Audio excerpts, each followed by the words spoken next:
अवधूत चिंतन श्री गुरुदेव दत्त श्री स्वामी समर्थ। तुम्हा सर्वांचं आपल्या स्वामी शक्ती या चॅनल मध्ये मनापासून स्वागत आहे।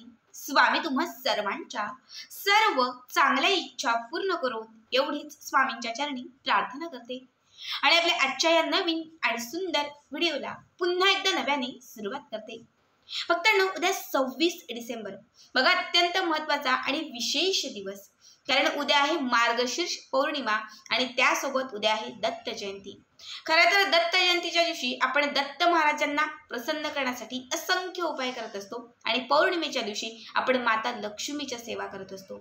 खरं तर वर्षभरातून येणारा हा एकमेव असा दिवस असतो किंवा एकमेव हा योग असा असतो ज्या दिवशी आपण एकत्रित दत्त महाराज आणि माता लक्ष्मीची सेवा करत असतो। बघा, प्रत्येक वर्षी मार्गशीर्ष पौर्णिमेच्या दिवशी ही दत्त जयंती येत असते आणि या दिवशी आपल्याला जास्तीत जास्त दत्तांची आणि माता लक्ष्मीची सेवा करायची असते। खरं तर उद्या करायचे बरेचसे उपाय, बऱ्याचशा सेवा मी तुम्हाला मागच्या काही व्हिडिओमध्ये सांगितलेल्या आहेत। आत्ताच्या या व्हिडिओमध्ये मी तुम्हाला अत्यंत प्रभावी आणि सर्वात महत्त्वाची एक सेवा किंवा एक महत्त्वाचा उपाय सांगणार आहे, जो आपल्याला उद्या सकाळीच करायचा आहे। बघा, उद्या अंघोळ करत असताना किंवा स्नान करत असताना स्नानाच्या पाण्यात या काही वस्तू घालायच्या आहेत आणि त्या वस्तू घालूनच आपल्याला उद्याच्या दिवशी स्नान करायचं आहे। खरं तर संपूर्ण मार्गशीर्ष महिना हा माता लक्ष्मीची सेवा करण्यासाठी जितका महत्त्वाचा आहे तितकाच महत्त्वाचा हा महिना स्नान आणि दान करण्यासाठी आहे।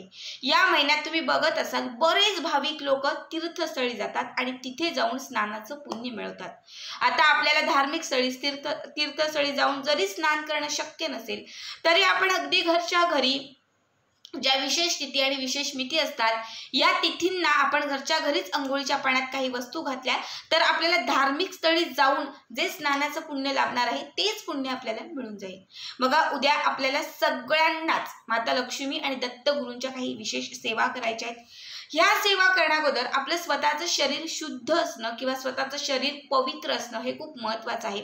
मी तुम्हाला प्रत्येक व्हिडिओत सांगत असते, बऱ्याच लोकांच्या हे पाठही झालं असेल की बाधित होऊन किंवा कुठली बाधा अवतीभोवती असेल, एखादी वाईट शक्ती तुमच्या अवतीभोवती असेल, एखादी तांत्रिक बाधा तुमच्यात असेल आणि अशा वेळेस जर तुम्ही कुठली सेवा कराल तर ती लाभ देणार नाही।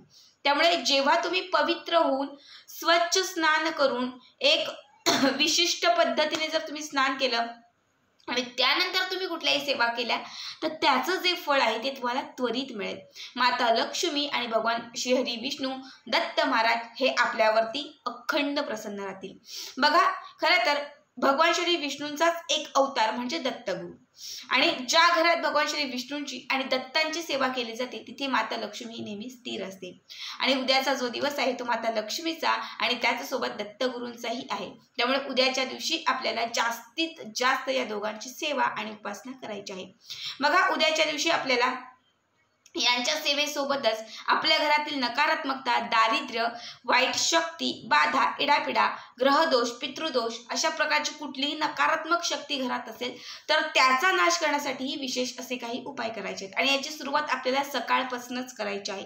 सकाळी उठल्यानंतर अंघोळीच्या पाण्यात या वस्तू घालायच्यात, या वस्तू घालूनच स्नान करायचं आहे। पूर्ण दिवस चांगला जाईल, केलेल्या सेवेचं फळ लाभेल। माता लक्ष्मी आणि दत्तगुरूंचा आशीर्वाद तुमच्या पाठीशी राहील।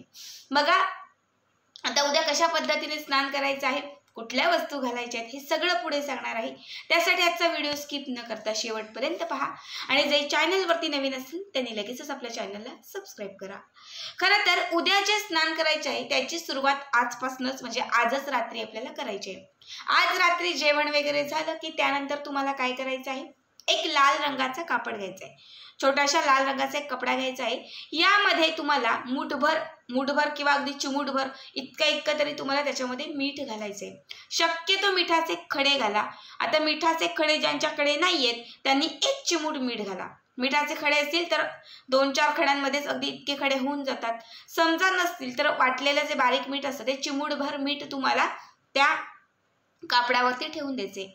सोबत तुम्हाला 5 अख्ख्या लवंगा ठेवायचे, ठीक आहे। आणि याच्यामध्ये तुम्हाला थोडेसे तांदूळ ठेवायचे आहेत. पुन्हा एकदा सांगते, मीठ ठेवायचं आहे, लवंग ठेवायचे आहेत, तांदूळ ठेवायचे आहेत आणि याच्यावरती पिवळी किंवा थोडीशी काळी मोहरी ठेवायची आहे. ह्या सगळ्या वस्तू तुम्हाला याच्यामध्ये ठेवायच्यात लाल रंगाच्या कापडात. त्याला एक चांगली गाठ मारायची आणि छोटीशी त्याची पोटली तयार करायची. आता काय करायचं, तर ही पोटली तुम्हाला तुमच्यावरनं अशी उतरवायची आहे, स्वतःवरनंच. इडापिडा नष्ट होऊ दे, माझ्या आयुष्यामध्ये सुख समृद्धी नांदू दे. तुमच्या जीवनात ज्या ज्या समस्या त्या सगळ्या समस्या व्यक्त करायच्या आहेत.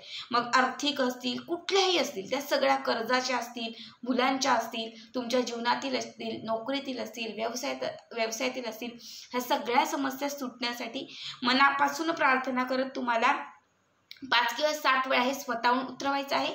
आणि ही जी पोटली आहे ही देवघरामध्ये जिथे माता लक्ष्मीची मूर्ती असेल किंवा दत्तगुरूंची मूर्ती असेल तिथे तुम्हाला ही पोटली जी आहे ती ठेवून द्यायची आहे. ठीक आहे.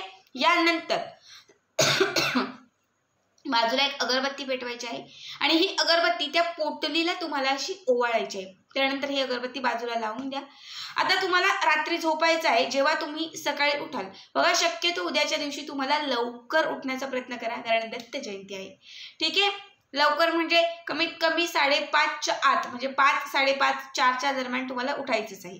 उठल्यानंतर ती जी पोटली तुम्ही ठेवलेली आहे ती तुम्हाला तिथून उचलायची आहे आणि त्यानंतर जेव्हा अंघोळीसाठी तुम्ही बाथरूममध्ये जाल तर तेव्हा ही पोटली खोलून त्याच्यामध्ये घातलेलं मीठ, त्याच्यामध्ये घातलेली मोहरी, लवंग हे सगळं तुम्हाला त्या अंघोळीच्या पाण्यात घालायचं आहे.